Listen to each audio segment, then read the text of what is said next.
ये कहानी है एक आर्मी मैन की और ये कहानी है एक लड़की की। वो आर्मी मैन जैसे उस लड़की से प्यार हो जाता है, दोनों एक दूसरे से प्यार करते हैं, 2 साल तक दोनों एक दूसरे के प्यार में डूबे रहते हैं।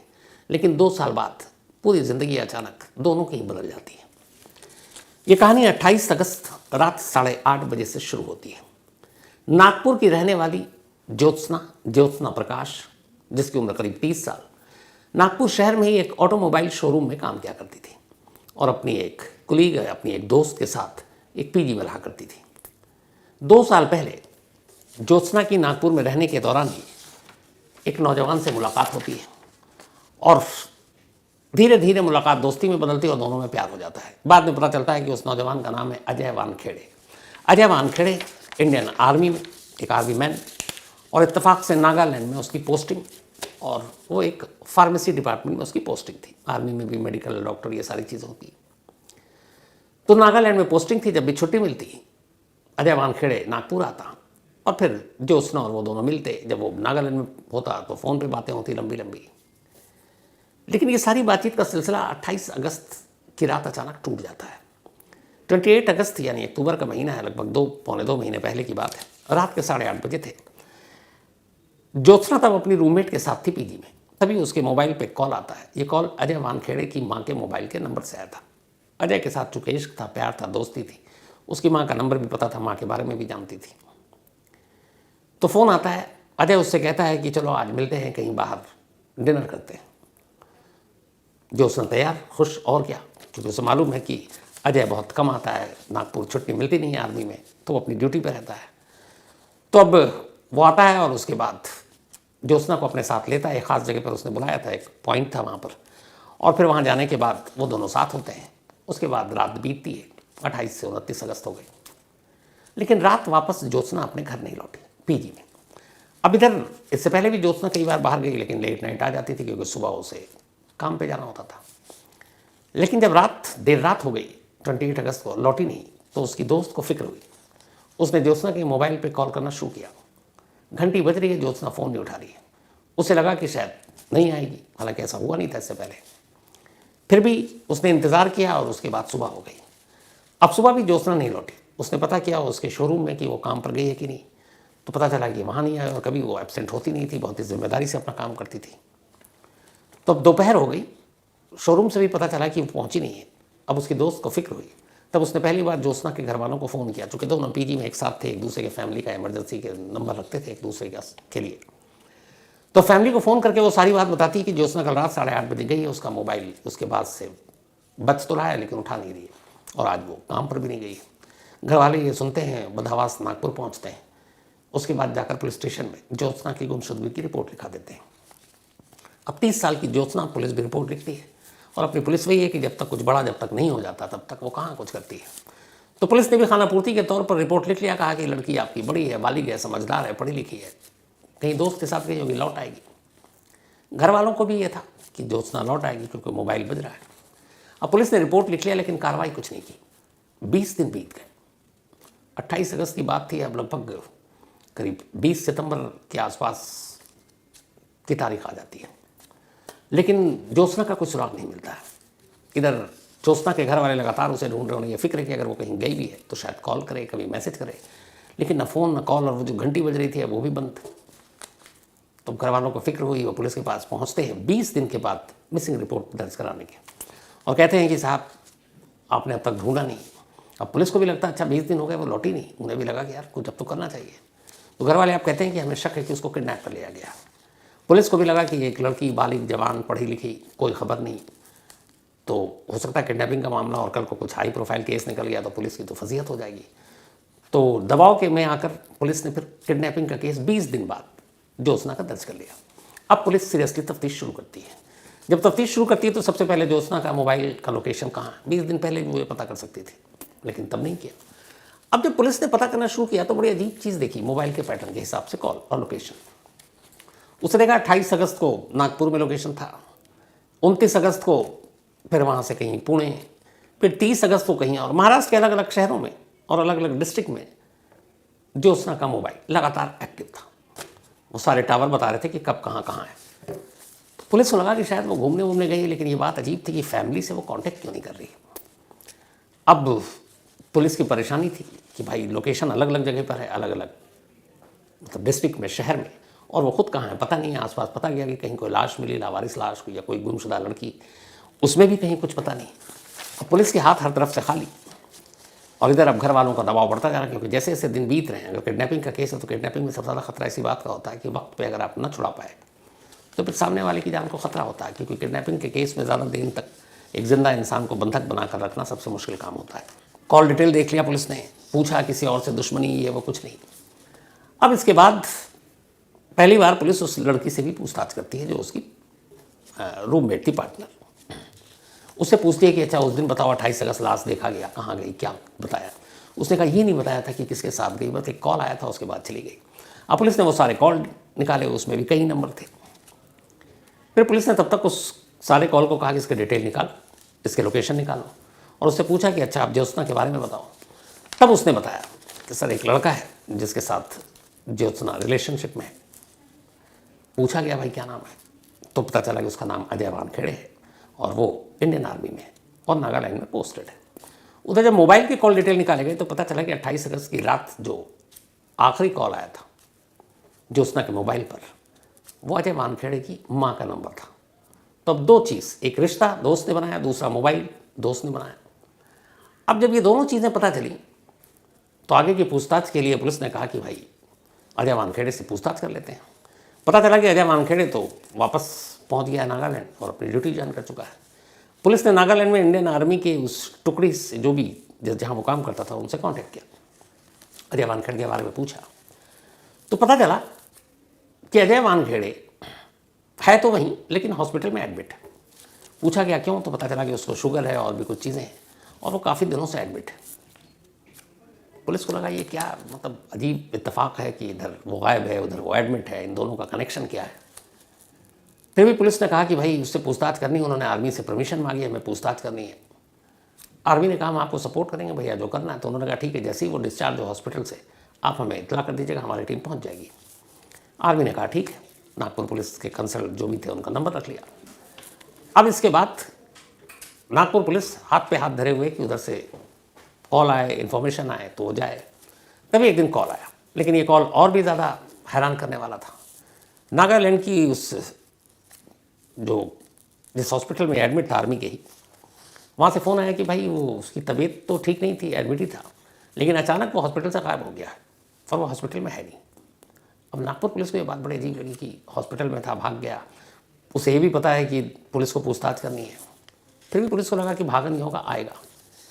लेकिन पुलिस की गलतफहमी फ़ौरन दूर हो गई। 2 दिन बाद पता चला कि अजय वानखेड़े ने एक लोकल कोर्ट में अग्रिम जमानत की याचिका दाखिल कर दी है। मतलब कि हमें डर है कि हमें पुलिस गिरफ्तार कर सकती है हमें। तो पहले उसने सेशन कोर्ट में दिया, वहाँ से खारिज हो गई। फिर पुलिस को पता चला कि उसने हाई कोर्ट में दे दिया, वहाँ से भी खारिज हो गई। अब पुलिस को लगा कि ये क्यों डर रहा है और क्यों ये एंटीसिपेटरी बेल के लिए अप्लाई कर रहा है, कुछ तो गड़बड़ है। अब पुलिस उसे ढूंढ रही है, लेकिन दोनों तरफ से इधर बेल खारिज और उसमें टाइम लगा। 28 अगस्त का ये वाक़या है। 20 दिन के बाद किडनैपिंग की रिपोर्ट लिखी जाती है। 20 दिन के बाद पुलिस तफ्तीश शुरू करती है। पूरा सितंबर बीत गया, अब अक्टूबर का महीना आ गया। अब इस अक्टूबर के महीने में उधर से वानखेड़े भी आर्मी बेस से अपने गायब है, और उसके बाद वो लोअर कोर्ट फिर हाई कोर्ट भी पहुंच चुका है, वो भी कैंसिल। अब पुलिस उसे ढूंढ रही है कि भाई कहाँ है ज्योत्सना, उसका पता तो चले और वही बता सकता है। पुलिस उसे तलाशी कर रही थी कि तभी अचानक अभी 20 अक्टूबर को एक रोज़ अचानक अजय वानखेड़े खुद नागपुर पुलिस के सामने आता है और सरेंडर कर देता है। कहता साहब आप लोग मुझे ढूंढ रहे थे, मुझे लगा आप मुझे गिरफ्तार करेंगे, पता नहीं क्या क्या इल्ज़ाम लगाएंगे, तो इसलिए मैं एंटीसिपेटरी बेल के लिए गया था। मुझे कई लोगों ने कहा था कि आप जिस तरीके से मुझे ढूंढ रहे हैं तो अरेस्ट करके कोई भी केस लगा सकते हो, तो मैंने अपने डिफेंस के लिए किया था। पुलिस को ये बात गले उतरी नहीं। फिर पुलिस ने पूछा कि अच्छा ये बताओ ज्योत्सना के साथ तुम्हारे रिश्ते क्या हैं। तो उसने ज्योत्सना के साथ अपने रिश्ते बताए। उसने कहा कि हम दोनों की दोस्ती 2 साल पहले हुई थी और इस दौरान में पुलिस अजय वानखेड़े की पूरी कुंडली निकाल चुकी थी। पता चला कि वो ऑलरेडी 3 शादी कर चुका था, तीनों बीवियों को छोड़ चुका था। इधर ज्योत्सना, उसकी भी एक शादी हुई थी लेकिन डिवोर्स हो गया था। अब ये दोनों साथ में 2 साल से थे, मिलते थे जुलते थे, और उसके बाद धीरे धीरे अब ज्योत्सना भी उससे शादी करना चाहती थी। उसने यही सारी बातें बताई। तो पूरी पुलिस ने पूछा कि भाई इस वक्त ज्योत्सना कहाँ है, तो उसने कहा मुझे नहीं मालूम। उसने कहा अपने 28 अगस्त को तुम्हारी माँ के नंबर से फ़ोन आया था उसने कहा मैंने किया था, हमने मिलने के लिए बुलाया। तो बोला फिर कहाँ गए? उसने कहा मिलने के लिए एक होटल में गए थे नागपुर में, होटल में रुके और फिर लेट नाइट होटल को चेकआउट कर दिया और वापस ज्योत्सना को मैंने कहा तुम घर जाओ, मैं अपने घर जाता हूँ, और उसके बाद मैं कुछ नहीं जानता हूँ। अब पुलिस हैरान कि आदमी 2-2 एंटीसिपेटरी बेल पहले कोर्ट में अप्लाई करता है, खारिज होता है, खुद ही पुलिस के पास आ जाता है, रिश्ते कबूल कर रहा है, लेकिन ज्योत्सना कहाँ ये नहीं बता रहा है। और उसने कहा था मुझे सच में पता नहीं। अब इधर ये भी है कि एक आर्मी मैन है भैया, अपने सेना का बंदा है, तो आम आदमी तो है नहीं कि उठा के आप अंदर कर दोगे, फिर 3rd डिग्री इस्तेमाल करोगे, फिर सारी चीज़ें। तो पुलिस को ये था कि केस मजबूत होना चाहिए, सबूत पूरे होने चाहिए, तभी उस पर हाथ डालेंगे। अब उसकी सारी पूछताछ हुई, लेकिन वो इससे आगे कुछ बताने को तैयार नहीं। अब पुलिस ने अपनी इन्वेस्टिगेशन की। उसने अजय वानखेड़े के मोबाइल के 28 अगस्त से लेकर उसके बाद के लोकेशन निकालने शुरू किए। जब 28 अगस्त की रात की लोकेशन निकाले तो उसने ये सच कहा कि उसने नागपुर के एक होटल में रुका था, उसके आसपास के टावर से लोकेशन मिल गया। लेकिन इसके बाद वो ज्योत्सना को उसके घर छोड़ दिया और वो चले गए वो अपने घर। यहाँ से उसके झूठ का सिलसिला शुरू होता है। पता चला नहीं, होटल से निकलने के बाद ज्योत्सना और इन दोनों के मोबाइल का लोकेशन एक ही जगह था पूरी रात। और वो जगह कहाँ थी? नागपुर के आउटस्कर्ट में एक ऐसे हाईवे पर जहाँ पे दोनों तरफ जंगल है। अब जंगल में दोनों रात को क्या कर रहे हैं, यहाँ से पुलिस का माथा ठनका, लेकिन इसके आगे और कोई सुराग नहीं मिल रहा है सिवाय लोकेशन के। अब इसके आगे की कहानी जानने के लिए पुलिस को किसी न किसी सूरत में अजय वानखेड़े से अब पूछताछ करना मजबूरी था। और ये भी कि अब भूल जाओ कि ये आर्मी मैन है, एक आम सस्पिशियस सस्पेक्टेड संदिग्ध इंसान के तौर पर उससे पूछताछ करनी है। पुलिस ने खेल खेला, बताया कि देखो यार, तुम्हारा ये जो लोकेशन है ना 28 अगस्त की कहानी, आधी तुम सच बोल रहे हो, आधी झूठ बोल रहे हो। तुम होटल तक गए वो भी बात सही है, उसके बाद लेकिन तुमने ज्योत्सना को घर नहीं छोड़ा और ज्योत्सना घर नहीं गई, बल्कि तुम दोनों एक साथ थे और तुम्हारा लोकेशन इसी शहर के आगे एक जंगल में हाईवे पर जाकर मिलता है, आखिरी ट्रेस वहीं हुआ है। और उसके बाद फिर जो ज्योत्सना के मोबाइल का लोकेशन है वो अलग अलग शहर दिखा रहा है नेक्स्ट डे से अगले 2-3 दिनों तक। तो उसने कहा नहीं, मैं तो 2-3 दिनों तक इन शहरों में नहीं था, आप चाहें तो मेरा मोबाइल दिखा देख लीजिए। और पता चला कि वाकई वो 29 अगस्त को उसका लोकेशन 29 के बाद 30 से नागालैंड था, वो अपने बेस में लौट चुका था। वहाँ पूछा गया तो पता चला हाँ भाई ये तो यही है। तो अब इधर एक लोकेशन ज्योत्सना का दिखा रहा है जो पुणे दिखा रहा है, महाराष्ट्र के और डिस्ट्रिक्ट दिखा रहा है, और कुछ एमपी के बॉर्डर के आसपास का भी दिखा रहा है, और इधर इसका लोकेशन जो है वो तो दिखा रहा है सीधे नागालैंड जहाँ पे इसकी पोस्टिंग है। अब पुलिस को एक गुत्थी समझ में नहीं आया, लेकिन ये है कि इसके अलावा और कोई सस्पिशियस नहीं। जो कॉल डिटेल रिकॉर्ड था उसमें भी निकाला, इनके अलावा लास्ट कॉल किसी का नहीं, इससे पहले का कोई नहीं, मतलब शक के दायरे में कोई अभी तक है ही नहीं। तो एक ही बंदा है और उसी से अफसर चुकालना है, उगलवाना है, और वो भी उसी के ज़रिए, क्योंकि आपके पास और कोई प्रूफ सबूत है ही नहीं। अब उसी से सारे सबूत को जिंदा करना, पैदा करना है। तो पुलिस ने उससे फिर अपने तरीके से पूछताछ की और उसे बताया कि देखो हमारे पास सारे एविडेंस आ गए हैं और वो सब तुम्हारे खिलाफ है। अब तुम्हारा कोर्ट मार्शल तो अलग होगा, इधर हमारे इंडियन लॉ के हिसाब से एक जो मर्डर या किडनैपिंग दोनों में से कुछ है वो तुम अंदर जाओगे। आखिरकार बड़ी मुश्किल के बाद ये आर्मी मैन टूटता है और पुलिस से कहता है जब ऐसे ही है तो चलो मेरे साथ। इसके बाद वो 21 अक्टूबर को पुलिस टीम को लेकर अपने साथ उसी नागपुर के आउटस्कर्ट में ले जाता है एक हाईवे पर। उस हाईवे के करीब गाड़ी रोकी जाती है, वहाँ से पुलिस टीम के साथ वो पैदल चलता है, जंगल के अंदर जाता है और एक जगह जाकर इधर उधर देखता है। और फिर एक जंगल के एरिया में अमूमन मट्टी और बाकी चीज़ें होती हैं, पौधे होते हैं, कांटे होते हैं। वहाँ एक छोटा सा ज़मीन के ऊपर एक सीमेंटेड प्लेस थी, उसके ऊपर ऐसा लगता था जैसे किसी ने सीमेंट से कुछ बना दिया है। वहाँ रुकता और पुलिस को इशारा करता है, कहता है इसी सीमेंट के नीचे ज्योत्सना है। अब पुलिस, उसे लगा ज्योत्सना कहीं है, ये कुछ और कहानी सुनाएगा, लेकिन वो कह रहा है सीमेंट के नीचे। फ़ौरन बुलाया गया, सीमेंट खोदा गया, वहाँ ज़मीन खोदी गई और अंदर से कंकाल मिलता है। उस कंकाल के साथ जो कुछ चीज़ें मिली, ज्योत्सना के भाई और घर वालों ने फ़ौरन पहचान लिया वो कंकाल ज्योत्सना का था। ज्योत्सना अब जिंदा ही नहीं थी, बल्कि उसका कत्ल हो चुका था और कातिल खुद उस जगह तक लेकर आया था पुलिस को जहाँ उसने लाश दफनाई। अब पुलिस ने कहा कि जब तुमने लाश दिलवा ही दी, ढूंढवा ही दी, तो अब आगे और पीछे की कहानी भी बता दो। तब फिर अजय वानखेड़े ने कहानी सुनाई। उसने कहा कि 2 साल से हम इश्क में थे, लेकिन मुझे शादी नहीं करनी थी, पर 2 साल के बाद अब ज्योत्सना मुझे लगातार शादी के लिए दबाव डाल रही थी और पहले मैं टालता रहा, लेकिन अब उसने मुझे धमकियाँ देनी शुरू कर दी। अमूमन ऐसे केस में यही होता है। तो मैं तंग आ गया। फिर मैंने तय किया कि इससे छुटकारा पाने का एक ही तरीका, क्योंकि फिर उसने ये भी कहा था कि तुम्हारे आर्मी के सीनियर अफसरों को तुम्हारी शिकायत कर देंगे और बताएंगे तुमने मेरे साथ चीट किया और भी सारी चीज़ें। तो वो घबरा गया। उसने कहा अब इससे छुटकारा पानी है। और इत्तेफाक से एक आर्मी मैन और एक आशिक होने के साथ साथ वो फिल्में भी देखता था। और पता नहीं ये दृश्यम फिल्में कितने लोगों को ये आइडिया दे गया है। उसने इत्तेफाक से खुशनसीबी बदनसीबी से दृश्यम फिल्म भी देख रखी थी, दोनों। वहीं से उसको आइडिया आया और उसने कहा कि चलो 28 अगस्त को फ़ोन किया, होटल में ले गया, वहाँ कुछ देर रुका, फिर कहता है थोड़ा घूम कर आते हैं। वो भी खुश कि चलो गाड़ी में घूम कर आते हैं थोड़ा शहर। आगे एक नाका था टोल, वहाँ से उसने एक कोल्ड ड्रिंक लिया, नशीली दवा पहले से रखे हुआ था, उस कोल्ड ड्रिंक में नशीली दवा मिलाई, ज्योत्सना को पिला दी। नाका पार करने के बाद धीरे धीरे ज्योत्सना बेहोश हो गई। उसके बाद उसने एक सुनसान जगह चुना, गाड़ी रोकी, सड़क के किनारे उतार कर, और फिर बेहोश ज्योत्सना को पहले गाड़ी में ही उसका गला घोंटा। जब उसे यकीन हो गया कि मर गई तो फिर वो उसकी लाश को लेकर अपने कंधे पर रखकर जंगल के अंदर जाता है। लाश रखता है, वापस आता है, गाड़ी में बाकी सारा सामान इंतज़ाम पहले से था। डिग्गी से वो सीमेंट निकालता है, सीमेंट भी लेकर आया था, फावड़ा भी लेकर आया था। ये सारी चीज़ों से गड्ढा करता है। जब इतना गड्ढा हो जाता है कि उसके अंदर लाश रखी जा सकती है तो उस लाश को रखकर मट्टी डालता है, फिर उसके ऊपर सीमेंट डालता है, फिर आसपास की झाड़ियाँ की छोटे छोटे जो झाड़ियाँ होती हैं उन सबको सीमेंट पर रख देता है, ऐसा लगे कि जैसे जंगल का हिस्सा है। और ये सब करने के बाद वो वहाँ से लौटता है और नेक्स्ट डे मॉर्निंग में सीधे नागालैंड के लिए निकल पड़ता है। और नागालैंड जाते ही सीधे हॉस्पिटल में एडमिट हो जाता है कि मेरी तबीयत ख़राब है और मुझे 2 दिन से बहुत ज़्यादा शुगर, एक तो दहशत, डर, चोर, एक क्राइम किया है। लेकिन मकसद ये था कि जब ये क्राइम हो और जब पता चले, जब लाश निकले, सच्चाई सामने आए, तब वो दिखा सके कि वो नागालैंड में था और बीमार था और हॉस्पिटल में एडमिट था, तो सारे सबूत उसके हक में जाएंगे।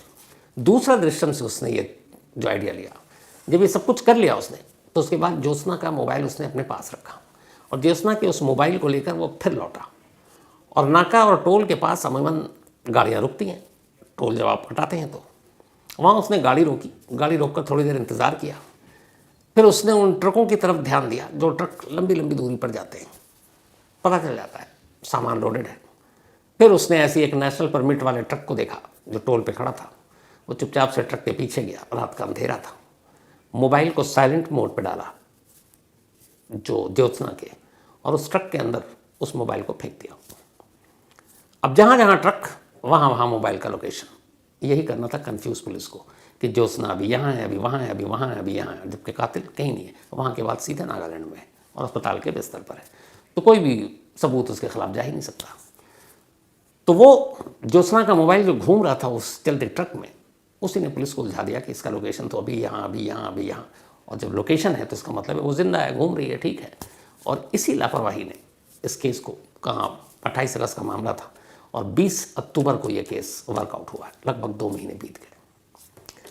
आर्मी मैन को पकड़ लिया गया है और अब आर्मी मैन इस वक्त पुलिस कस्टडी में है। पुलिस पूछताछ कर रही है, उस मोबाइल को भी बरामद करने की कोशिश कर रही है जो इस केस में एक बहुत बड़ा सबूत हो सकता है। और अब ये मामला फिर कोर्ट में जाएगा। तो कई बार ये देखा गया है क्राइम वर्ल्ड में, जुर्म की दुनिया में, या वैसे भी हमारी आपकी दुनिया में, कि जो क्राइम होता है उसके लिए ज़रूरी नहीं इंसान होना सिर्फ काफ़ी है। फिर वो पुलिसमैन हो, आर्मी में हो, कोई भी हो, किसी भी पेशे में, क्योंकि हर इंसान जो वर्दीधारी भी होता है उसके अंदर भी एक सीना है, एक दिल है, वैसे ही रगों में खून है, वैसे ही सोच है, सब कुछ वैसे ही होता है। तो इसलिए क्राइम कब कौन कहाँ कर जाए प्रेडिक्ट करना सबसे मुश्किल काम होता है। और सबसे अजीब बात हैरानी की है कि पता नहीं ये दृश्यम फिल्म को कब की कब आ गई, लेकिन अब भी कम से कम दर्जन भर से ज़्यादा ऐसे क्राइम तो सिर्फ इस फिल्म से इंस्पायर होकर लोगों ने कर डाले हैं। और अभी पता नहीं दृश्यम 3 भी आ रहा है, उसके बाद पता नहीं क्या होगा। Thank you for watching this video. If you enjoyed it, please hit the like button.